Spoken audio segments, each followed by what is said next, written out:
Hello, everybody. Leagues 5 is in 5 days, so I wanted to make a video about reflecting on last year's league and my plans for this league. So let's start off today with going over what I did last league here. Last league, the regions I picked, I took Wilderness, Mauritania, and Desert. Mauritania and Desert, I knew when going into the league that I wanted to go melee build, so I knew for a fact that I wanted to get a Fang. I knew Fang was going to be insanely broken last league, and I also wanted to get a Scythe. So I knew I had to take the regions that had TOA and TOB, so Mauritania and Desert. And the third region was kind of a toss up for me. The logical one to take for a melee build is Asgarnia and to do God Wars Dungeon, but I'm not a big fan of God Wars Dungeon, to be completely honest with you. Even with all the league's buffs, and I just know that if it comes between doing God Wars or other PVM, most of the time I'm picking other PVM. So I had a few friends last year that were playing leagues with me, and they were all taking Wilderness, and I decided, you know what, I'm gonna take Wilderness too, and just enjoy myself. So, in terms of relics, what did I pick? You can see them all on the left here. And I went, for me, Trickster seemed to make the most sense. I knew again that I was going to go melee, and I knew that I was going to need Blood Furies to do it. And the best way to get Blood Furies is thieving. So Trickster really buffs your thieving and makes it really easy to get Blood Furies. And it also made it really easy to get the Rocky Pet. So because I was able to get 200 mil thieving really easily last year. So that's what I ended up doing. I took Trickster. I got a ton of agility XP from the boots. I got a ton of thieving XP from the thieving buff, and then I also did a lot of Chinchampas last year for range training. So it worked out really nicely. In terms of tier 1 relic, it was very powerful. The second relic I took, the options last year were between Globetrotter and Fairy Flight. The three regions I picked, there's not that many fairy rings. It didn't make sense for me to take that one over Globetrotter because most of the areas that I needed to teleport to were on Globetrotter. A lot of wilderness teleports, and overall just a really strong pick. So it made sense for me to go that. Banker's Note was actually one of the most important relics I took last year, and I'll explain that in a bit more later. Like I said, I took the melee relic. That was my preference last year. I really wanted to go down the melee path. I do actually regret taking Clue Seeker. At the time, it seemed like the logical thing to do to have like just a ton of clues, and I was planning on doing a lot of wood cutting, and so I would hopefully get a lot of nests from that. But honestly, if I could do this league again, I probably would have taken the Slayer one because I ended up doing a lot more Slayer than I did at Clues. The next tier was the Ruinous Powers. Ruinous Powers was incredible. One of Obviously it just gives stronger offensive prayers, which was really nice. But the other really nice thing was that there's a prayer that allows you to attack faster after you eat. So with Banker's Note, I can unnote, say, some sharks, some Karamb ones. If I get low HP, I put this prayer on, I eat my food, and I'm back to attacking way sooner. That, combined with the next relic, the Spec relic, allowed me to for example, spec with DDS 4 times, and then spec another 4 times with my HP, eat to full health, and then by the time I'm at full health and attacking again, I'm able to just dump another 3-4 DDS specs. Or if they're immune to melee, I use Void Waker. Void Waker was still on a 2-tick cycle. It did magic damage to enemies. So overall, melee and magic last year I was covered for.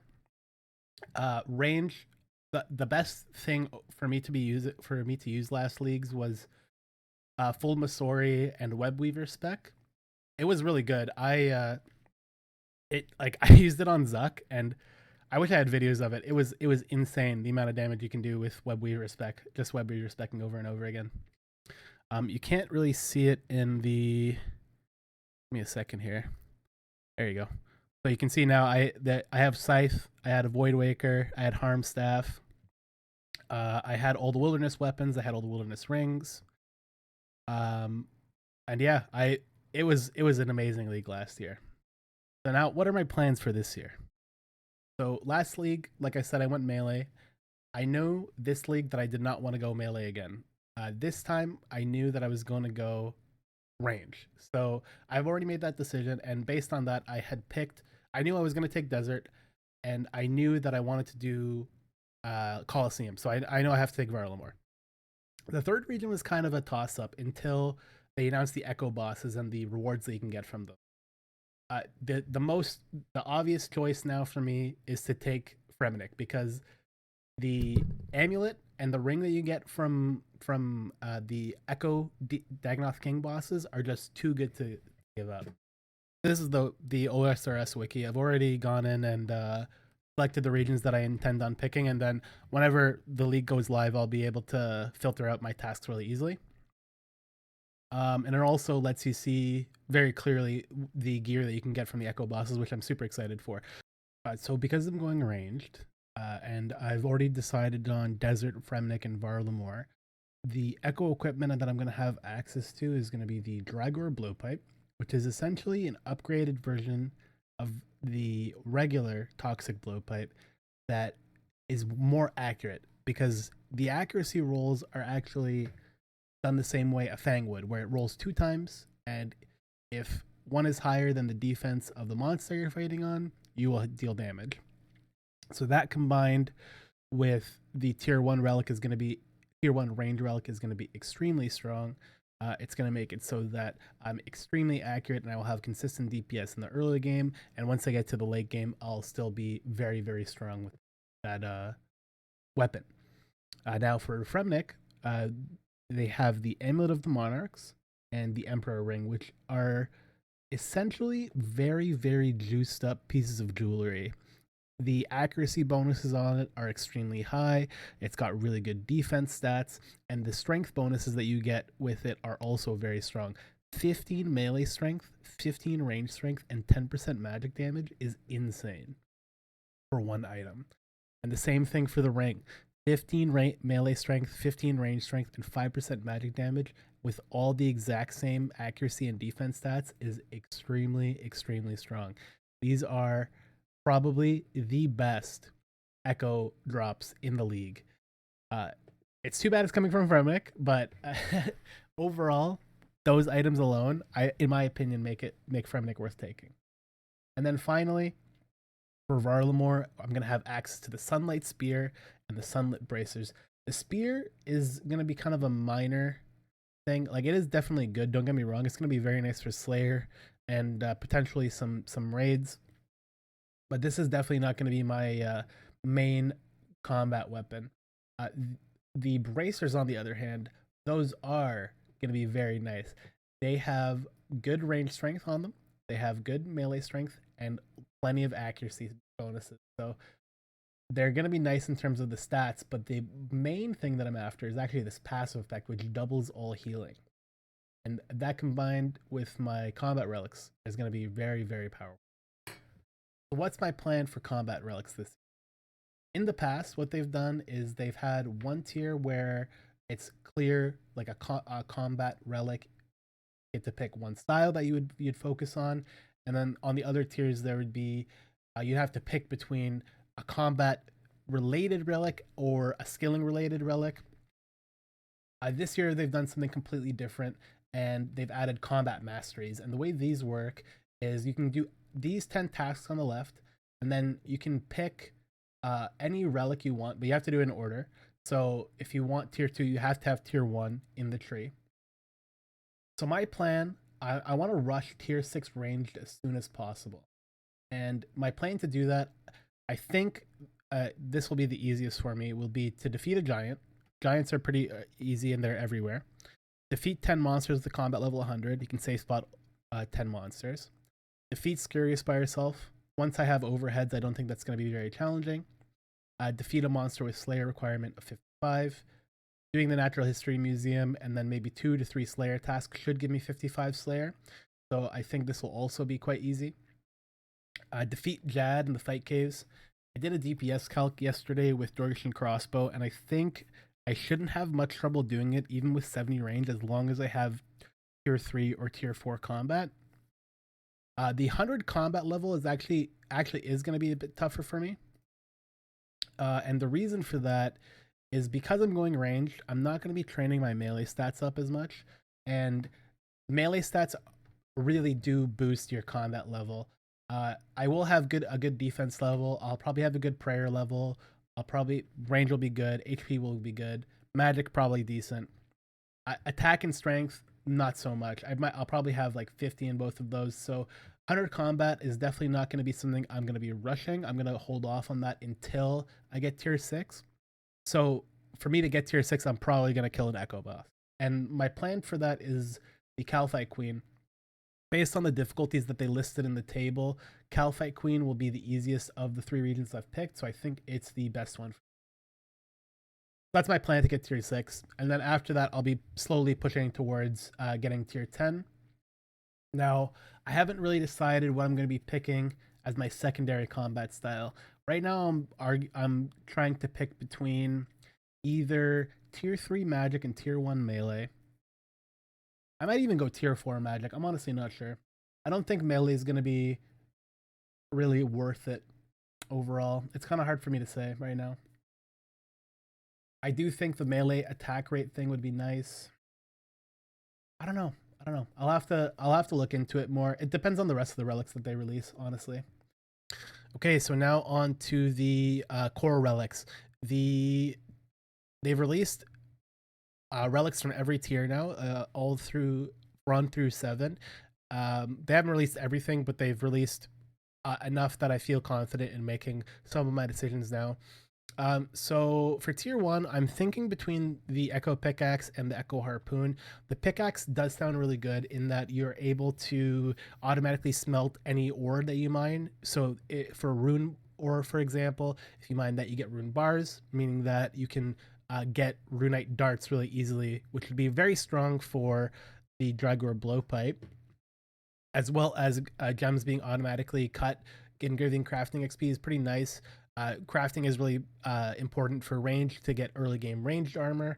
So it is definitely a good shout, but there's going to be a lot of other options for crafting as well. Now for the axe, I'll be honest, the axe I'm not particularly interested in. There's lots of good options for wood cutting. Fire making is easy. Fletching is easy. I think this is the weakest pick of the 3, but I'm sure people are excited for that one as well. And finally, the Echo Harpoon. And this is most likely the one I'm going to go with just because stockpiling a lot of food quickly is really powerful. And this being the best option for it, I think is going to be very, very nice. The other thing is that it has other good passives. So when it says like 100 traps never fail, that's going to be really strong for when I'm doing my Hunter's Rumors in Varlamore. I'm going to be doing a lot of Hunters, so I think this is a good pick for that. Box traps aren't super important. There's only great Kinchomps in my regions, but the never burning food when cooking is also very strong. It means I'm going to be able to get a very high cooking level very easily. So most likely I'm going to go with the harpoon. I'm still debating between the pickaxe and the harpoon. I'm not going to lie. For this tier, I'm probably going to go Clue Compass. The teleports to stash units are very, very strong. There's actually a stash unit right beside the Shiloh Village bank, so you have easy access to a bank no matter what with that teleport. And being able to teleport to every stash unit and whatever clue you have on hand is going to be very strong, especially for DKs.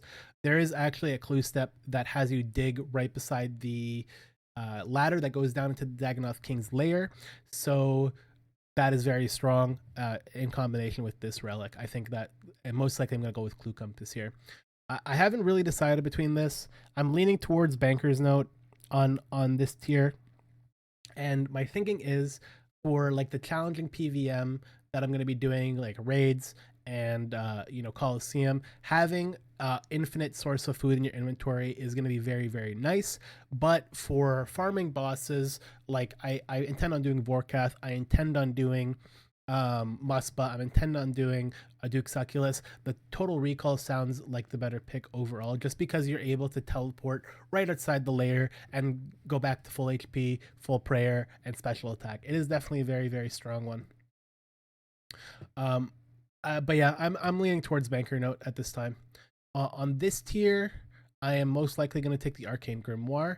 The key thing here is that you get access to all prayers, meaning that I'm going to have access to Rigor without having Zaya or Karen. And I'm also going to have access to Thralls without Karen, which is very, very nice. I think the Grimoire is the best pick for me here. I only have access to a couple farming patches, so Overgrown does not really make sense for me. I think Overgrown is definitely better for people that are taking Karen, who have access to the farming guild, and that'll be able to hit all those patches in one go. But yeah, it's just not for me. This tier, while Golden God does sound interesting, I don't think it's going to be the one I'm going to be taking. We need to see the rest of them before I can make a solid decision on this. For this one, for the utility tier, I'm almost certainly going to be taking Friendly Forager. I only have one herb patch in all my regions, and Mastering Mixology being part of Varlamore means that I'm going to need a big stockpile of herbs, and I think this will be the most efficient way of getting it, as well as being able to create guaranteed 4-dose potions instead of 3 is very strong, and saving on secondary ingredients is also going to be quite nice. So I think Friendly Forager of the 3 that are here is the best one for me in particular. I know people have been talking a lot about the dodgy deals as well. I do think that is a very strong relic as well, but I don't mind thieving as much. I guess I don't think it's going to be that big of a deal. Okay, and the final tier of relics that they announced today is the combat tier. So this, I imagine, is going to be tier 7. So it's undeniable all 3 of these relics are really strong. I'm leaning towards Last Stand just because of the combat buff that it'll give you. Being boosted up to 255 for a little bit is really strong, and it's saying you're going to get healed based off the amount of damage you deal during the buff time. So this sounds the most interesting to me. It's also very similar to the relic I took last year. I think this is going to be the most fun of the 3. Guardian is interesting. They had it last year as well. Undeniable that this is a very powerful relic as well, but I just don't find it that interesting. So I'm not gonna be taking it. The specialist one does sound really cool. All special attacks costing 20% is massive. The only thing is that I don't have any good special attack weapons in my regions, unfortunately. The only thing that I would have access to is the basically the Ralos, or the Eclipse at Ladle as well could be potentially good with it, but I don't know. I don't think it's I just don't think it's going to be that good for what I'm going with. So I'm most likely going to go Last Stand here. So I ran some DPS calcs on a variety of bosses, and I just wanted to highlight specifically this one because I thought this was super interesting, and I'm really excited to try this out. This is what my max gear is going to look like. Full Missouri, the bracers from Echo Soul, the amulet and the ring from Echo Dagonoth Kings, as well as the Dishonest Quiver and Twisted Bow. And you can see on the right side here, it's saying the max hits 110, which is pretty insane for Twisted Bow. Twisted Bow already in the main game is very strong, but being able to hit 110 on the 2-tick cycle is going to be very, very good. You can see as well that it's saying that the average time to kill the boss is going to be 33.4 seconds on a boss that has 1500 health, which again, very, very cool. And the thing that I find most interesting is actually this DPS or the hit distribution chart on the right here. You can see that there is a 0% chance to hit anything underneath a 30. And the reason for that is a combination between the tier 1 relic for range and the tier 6 relic makes it so that you can never hit 0, and then any hit you roll beneath 30% of your max hit gets rolled up to 30% of your max hit. So you literally cannot hit anything between 1 and 30, and you can hit up to 110. So the damage per second on this is going to be extremely high. I'm super excited to try this out. Thank you guys so much for watching this video. I'm really excited for this league. I hope you guys are too. If you guys are interested in keeping up with my progress, I'll be streaming live almost every day on Twitch. Check the description for the link. Thank you guys so much, and have a great day.